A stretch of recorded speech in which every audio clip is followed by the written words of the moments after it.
اللہ وبرکاتہ۔ میں ہوں سید احمد حسان شاہ، آپ کا ہوسٹ۔ جیسا کہ آپ کو معلوم ہے، آج 6 ستمبر کا دن ہے اور 6 ستمبر ہمیں 1965 کی یاد دلاتا ہے۔ 1965 میں کیا ہوا تھا یہ تمام پاکستانیوں کو پتہ ہے کہ ہمارا دشمن، روایتی دشمن بھارت، اپنے زور، طاقت اور نشے میں اتنا اندھا ہو گیا تھا کہ اس نے دعویٰ کیا کہ ہم ناشتہ لاہور میں کریں گے اور پاکستان کو صفحہ ہستی سے مٹا دیں گے۔ لیکن ہمارے پاکستانی سپوت زندہ تھے، پاک آرمی جاگ رہی تھی، عوام جاگ رہی تھی، جوش تھا، ایمان تھا، جذبہ تھا، جس کی وجہ سے آج ہم آزاد فضاؤں میں سانس لے رہے ہیں۔ لیکن یہ اتنا آسان نہیں رہا، نہ تھا، نہ ہوگا۔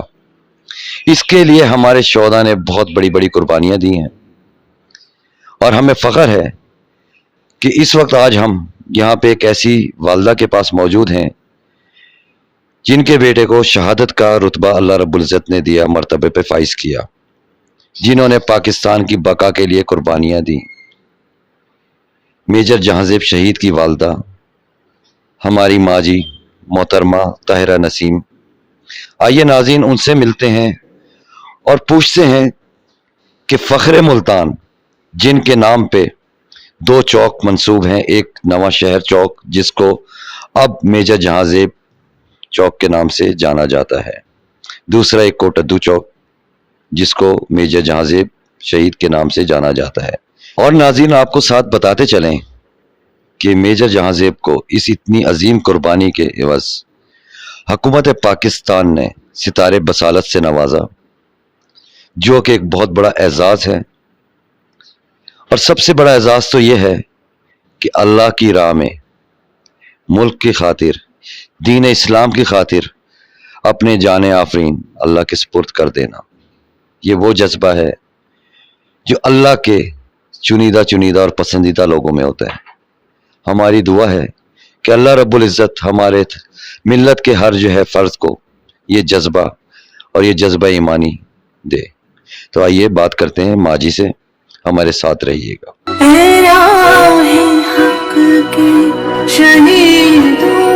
وفا کی تصویر۔ السلام علیکم ماں جی۔ وعلیکم السلام۔ جی ماں جی بتائیے گا کہ میجر صاحب کے بارے میں کہ وہ کیسے شہید ہوئے، کیسے ان کا بچپن گزرا، کیسے جوانی گزری، کس طریقے سے ان کے بارے میں تھوڑا سا خاکہ پیش کیجئے تاکہ یہ کہ ہمارے ناظرین کو پتہ لگے کہ ہمارے جو پاک آرمی کے سپوت ہیں جنہوں نے اتنی بڑی قربانیاں دی ہیں، وہ کس طریقے سے ان کی پرورش ہوئی اور کس طریقے سے جو ہے ان کو جو ہے اللہ تعالیٰ نے اتنا بڑا مقام اور مرتبہ دیا، بتائیے گا۔ مقام اور مرتبہ تو اللہ کی مرضی سے ہوتا ہے، اللہ جس کو چاہتا ہے مرتبہ دیتا ہے، جس کو چاہتا ہے مقام دیتا ہے، کیونکہ بچے کی پیدائش سے پہلے ہی اللہ ڈیسائیڈ کر لیتا ہے کہ یہ میرا شہید ہے اور میرے ساتھ جنت میں جائے گا۔ اور ملک و قوم کی، یہ تو ہم کہتے ہیں نا ملک و قوم کی، اللہ کہتا ہے کہ میرے اسلام، میرے دین اور مذہب کے لیے جان دے گا۔ میرا بیٹا بہت ہی پولائٹ اور بہت ہی نرم مزاج کا، لیکن اپنی پاک آرمی کے ماحول میں رہ کے وہ بالکل ہی پکا فوجی تھا، شروع سے پیدائشی پکا فوجی۔ اس کو یہ تھا کہ میں جو ہوں آرمی میں جاؤں، میں کوئی کچھ کر کے دکھاؤں، کیونکہ وہ ہمیشہ شہیدوں سے کے لیے بات کرتا تھا، جو 65 کے شہید ہمارے ہیں، جو ہمارے لیے ایک نمونہ ہے، تو ان کو فالو کرتا تھا۔ وہ کہتا تھا کہ بس میں نے ان کی طرح فوج میں جانا ہے اور ان کی طرح ہی شہید ہونا ہے۔ وہ اس نے اپنے آئیڈیل بنائے ہوئے تھے پاک آرمی کے ان شہداء کو کہ امی زندگی تو 4 دن کی ہوتی ہے، یہ کیا زندگی ہے؟ زندگی تو وہ ہے جو شہیدوں کی ہے، ان کی زندگی وہ ہے۔ اور میں ہمیشہ تھوڑا سا فکر مند ہوتی تھی کہ یہ کیا سوچتا ہے، لیکن پھر مجھے ہوتا تھا کہ اگر میں کوئی ایسی بات کہوں تو شاید خدا مجھ سے ناراض ہو جائے کہ میں اللہ اور دین کی خاطر جان دینا چاہتا ہوں۔ اور اتنا کہتی تھی غازی بھی تو بن کے آ سکتے ہو نا، غازی بھی تو اللہ کو پسند ہے۔ تو وہ دیکھیں خالد بن ولید نے 70 کے قریب تیر کھائے، اس سے بھی زیادہ ان کا جسم چھلنی ہو چکا تھا سارا، لیکن ان کو شہادت نہیں ملی۔ شہادت تو اللہ میاں اپنے پیاروں کو دیتا ہے، جو بہت ان کو عزیز ہوتے ہیں، جس میں کوئی خامی نہیں ہوتی، جو ایک بالکل ایک اس طریقے سے انسان ہوتا ہے جو کہ گناہوں سے پاک ہوتا ہے۔ قربانی دیکھیں شروع میں ابراہیم علیہ السلام نے بھی دی اسماعیل کی، حضرت امام حسن نے کی بھی قربانی دی، وہ اللہ کے نبی پاک بچا سکتے تھے ان کو، قربانی اسی طرح ہمارے ملک میں بھی پھر یہ شہید ہیں، یہ بھی قربانی ہے، اور جو دے رہے ہیں آج تک اپنے ملک کی خاطر دے رہے ہیں قربانی، تاکہ ہمارا ملک زندہ رہے، آزاد رہے، اور ہم اس میں آزادی سے رہ سکیں۔ یہ ہمارا اصل میں مشن ہے، ہمارے بچوں کا بھی، ہمارے فوجی بچوں کا، جو کیونکہ ان کی تربیت ایسی ہوتی ہے کہ وہ اپنے آپ کو یہ سمجھتے ہیں کہ یہ ملک ہمارا ہے، ہم اس ملک باقی بنے بھی، یہ ملک بھی ہمارا ہے، ہم اس ملک سے بنے ہیں، اور یہ ملک شہیدوں کے خون سے ہی بنا ہے۔ اچھا ماں جی یہ بتائیے گا کہ جب انہوں نے کمیشن لیا تو آپ کا کیا جو ہے پہلے سے فیملی جو ہے بیک گراؤنڈ جو ہے آرمی کا ہے، یا یہ ہے کہ جو ہے اسپیشلی جو ہے جیسے آپ نے ابھی بتایا ذکر کیا کہ بچپن سے انہیں شوق تھا؟ تو دیکھیے بات یہ کہ شوق تو بہت سارے سویلینز کو بھی ہوتا ہے، عام بچوں کو بھی ہوتا ہے، لیکن کامیاب کوئی کوئی ہوتا ہے، جیسے آپ نے کہا کہ اللہ رب العزت چنتے ہیں اپنے خاص لوگوں کو، بندوں کو اس اتنے بڑے جو ہے شان کے لیے۔ تو میں آپ سے یہ پوچھنا چاہوں گا کہ ان کا بچپن آپ تھوڑا سا بتائیے، شرارتی تھے، پولائٹ تھے، اور پھر دوسرا یہ بتائیے کہ آپ کو کیسے پتہ لگا، کیسے خبر آئی، تو اس وقت آپ کا کیا ریئیکٹ تھا، اور یہ کہ جو ہے کس جگہ پہ اور کس طریقے سے ان کی شہادت ہوئی؟ دیکھیے آرمی ماحول تو تھا ہمارا، میرا بیک گراؤنڈ کے پیچھے سے آرمی کا نہیں ہے، صرف کرنل صاحب تھے جو آرمی میں تھے، لیکن خدا کی قدرت اس کو شوق تھا، مجھے بھی بہت شوق تھا کہ میرا بیٹا کوئی نہ کوئی آرمی میں جائے، کیونکہ یہ جو ہم چلے ہیں کرنل صاحب پھر بیٹا، یہ چلنا چاہیے، فوج میں کوئی نہ کوئی بچے کو ہونا چاہیے۔ کرنل صاحب کو خود کو بھی بہت تھا کہ میرے بچوں میں سے کوئی جائے، پھر اس کو ذرا دیکھا کہ یہ فوج میں جانے کے مطلب اس کا دل کرتا ہے فوج میں جانے کا، تو اس کو پھر کرنل صاحب ڈیلی کوئی نہ کوئی بات ایسی بتاتے تھے کہ اس کے اندر ایک جذبہ پیدا ہو گیا۔ جب یہ کمیشن کے لیے گیا، اس کو ہم نے بھجوایا ٹرین کر کے، تو وہاں یہ شدید زخمی ہو گیا تھا، کیونکہ اس نے جو انہوں نے دیے ہوئے تھے ہوتے ہیں نا ان کے جو ٹاسک ہوتے ہیں، پھر ٹریننگ ہوتی ہے، اس ٹریننگ کے دوران یہ شدید زخمی ہوا جمپ لگاتے ہوئے، اور اس کی بالکل جو ٹانگ کی ہڈی ہے نا بالکل ہی زخمی ہو گئی تھی ٹانگ، اور بالکل والی بون جو نظر آ رہی تھی۔ تو انہوں نے کہا باقی ادھر سٹاف نے کہ بھی آپ واپس چلے جائیں، تو اس نے کہا نہیں میرے ابو ناراض ہو جائیں گے، میں نے واپس نہیں جانا، میں کمیشن لے کے جاؤں گا۔ پھر انہوں نے بات کی کرنل صاحب سے کہ بھی آپ کا بیٹا اس طرح شدید زخمی ہے، اب ہم زیادہ ٹاسک نہیں لے سکتے اس سے، آپ بتائیں کیا کہتے ہیں؟ تو انہوں نے کہا جب میرے بیٹے کا جذبہ ہے اس کو تو دیکھو نا تم لوگ، اگر وہ کرنا چاہتے ہیں اسے کرنے دیں، کچھ نہیں ہوتا۔ وہ ایک ٹپیکل فوجی تھے میرے ہسبینڈ بھی، ان کو شوق تھا کہ بیٹا جائے، اس طرح چلا گیا۔ بس پھر جب فوج میں گیا ماشاءاللہ اس نے کافی اچھا اس کا ریکارڈ تھا، وہ اے ڈی سی بھی رہا ہے جنرل جہانگیر کا، اور ان کے ساتھ پنڈی میں 3 سال اس نے پنڈی میں گزارے، اور 2 سال اس نے اس میں اپنی یونٹ کے ساتھ جنرل جہانگیر کے ساتھ گزارے۔ ایجوٹنٹ رہے ہیں جو آج کل جنرل ستی ہیں ان کے ساتھ، اس میں بڑا اچھا اس کا پروفائل ہے پیچھے سے۔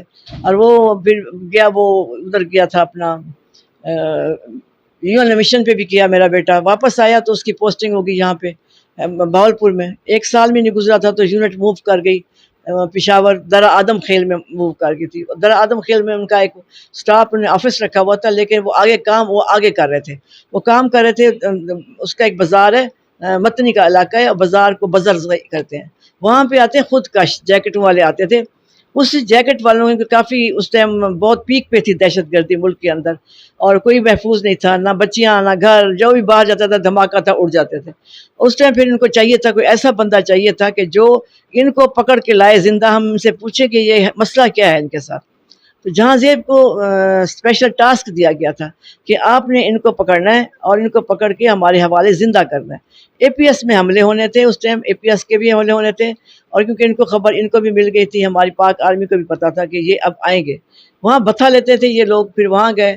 تقریباً اس 1 سال کے دوران میرے بیٹے نے کوئی 60 کے قریب ان کے لیڈر مارے تھے، اور یہ جہاں زیب سے ایسے خوفزدہ تھے کہ جب میرے بیٹے کی دسمبر میں شادی تھی چھوٹے والے کی، تو اس نے مجھے نہیں بتایا، یہاں اس نے کافی لوگوں کو بتایا کہ میں طالبان کو مطلوب ہوں، طالبان میرے پیچھے ہیں، پتہ نہیں اب میں واپس آتا ہوں کہ نہیں آتا ہوں، ہو سکتا ہے میری آخری ملاقات ہو، آپ نے ہمیں نہیں بتایا، نہ کرنل صاحب کو بتایا، بس یہی کہا کہ امی میرے لیے دعا کرنی ہے کہ اللہ میاں مجھے کامیاب کرے، میں ان کو پکڑ سکوں۔ پھر وہ پھر اسپیشل ٹاسک میں پھر جنرل صاحب نے بریگیڈ صاحب نے اسپیشل ٹاسک دیا، اس نے اپنے آپ کو والنٹیئر کر دیا کہ میں نے ملک کو قوم کے لیے جان دینی اور میں ان کو پکڑ کے لاؤں گا۔ ان کے اتنے وہ ہے، بہت زیادہ جہاں زیب ایموشنل ہو چکا تھا ان کے خلاف۔ بس وہی ہوا جب وہاں پہ حملے کے لیے گیا، یہ بندے آگے بیٹھے ہوئے تھے، چھپے ہوئے تھے، ان کو ٹائم دیا گیا تھا کہ آپ نے شام کو حملہ کرنا ہے۔ یہ بہت بڑا حملہ تھا، بہت بڑا ایک فورس کا تھا، کیونکہ ایئر فورس نے بھی آنا تھا، اس فورس نے بھی آنا تھا، یہ پورا علاقہ ان نے فتح کرنا تھا، ان کو نکالنا تھا۔ جو ان کا مین مقصد تھا. پھر جب وہاں پہنچے تو وہ جو لوگ ہیں نا دہشت گرد علی حضرت علی کے نام سے مشہور تھا, وہ پہلے آ گئے. تو ان کا جو مخبر تھا جو ہوتے ہیں ان کے, اس نے آ کے بتایا کہ سر بندے آ گئے اور وہ بیٹھے ہوئے ہیں. ان کو پتا تھا یہ کون کون بیٹھے ہوئے, کدھر کدھر بیٹھے ہوئے ہیں. تو اس نے اسی ٹائم اپنی مسز سے بات کی کہ میں جا رہا ہوں بہت ضروری مشن پہ, تو تم بچوں کا خیال رکھنا. ادھر اس نے اپنے والد کو فون کیا, مجھے نہیں, کہ ابو میں نا بہت بڑے مشن پہ جا رہا ہوں, آپ نے میرے بچوں کا خیال کرنا ہے. تو انہوں نے کہا پتہ نہیں, ویسے جیسے فوجی جاتے ہیں روز کہتا ہے, تو ایسی کوئی بات ہوگی. یہ 2-3 دن سے وہاں بیٹھے ہوئے تھے. جب یہ آگے گیا اس نے گن اٹھائی, پیچھے سے رنر نے اس کو کھینچا کہ سر آپ خیال کریں, یہ بہت ڈینجرس قسم کے دہشت گرد ہیں, یہ کہیں کوئی نقصان نہ پہنچائے, آپ سیفلی کام کریں. تو کہتے ہیں یار آج مجھے نہ روک, آج مجھے نہ روک, مجھے جانے دیں. کہتے اس رات کو اس نے اپنے تھا ادھر بندہ رہنے والا تھا, اس سے اپنا لمبی سٹوری رہتی ہے, اس نے اس کو بلایا, اس نے کہا یار میری مالش کر, میرے آج کندھے پہ بڑا بوجھ ہے اور یہ بوجھ میں نے اتارنا ہے, آج میرے کندھے نہیں اٹھ رہے, میں پتہ نہیں میں نے کیا کام کرنا ہے آج. خیر وہاں پہ پھر وہ جب دیکھا اتنے بندے آئے ہوئے ہیں تو یہ ان کے پیچھے اس نے شوٹ کیا.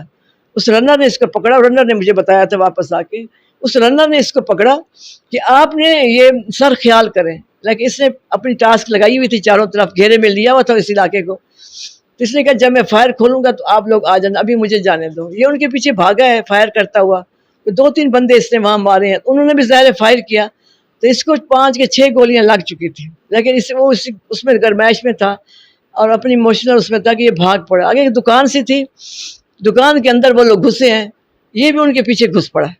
جا کے اس نے اس کی ٹانگوں میں گولی ماری ہے کیونکہ اس کو زندہ پکڑنا تھا, اور پھر اس نے جا کے اس کا گریبان پکڑا ہے, اس حضرت علی کا جو نعوذ باللہ اس کا گریبان پکڑا ہے. تو پھر اس نے کہا کہ بچا, اب تجھے میجر جہاں زیب سے کون بچائے گا.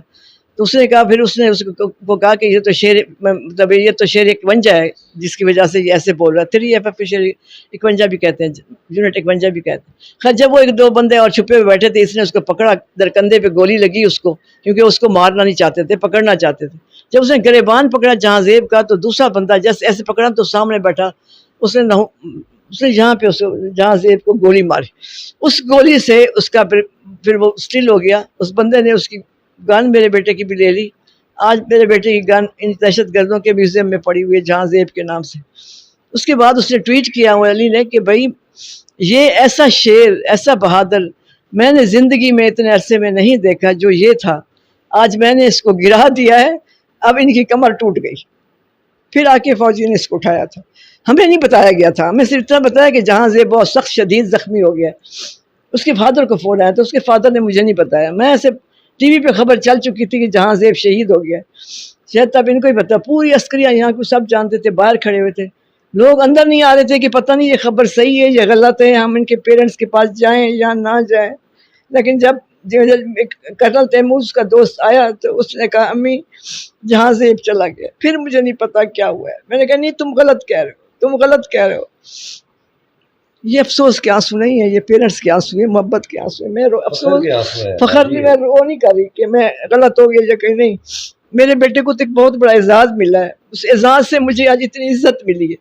کیا میں اس کو اتنی دعائیں نہیں دوں گی کہ جس کی وجہ سے مجھے عزت, جس کی وجہ سے مجھے اس پاکستان نے محبت دی ہے.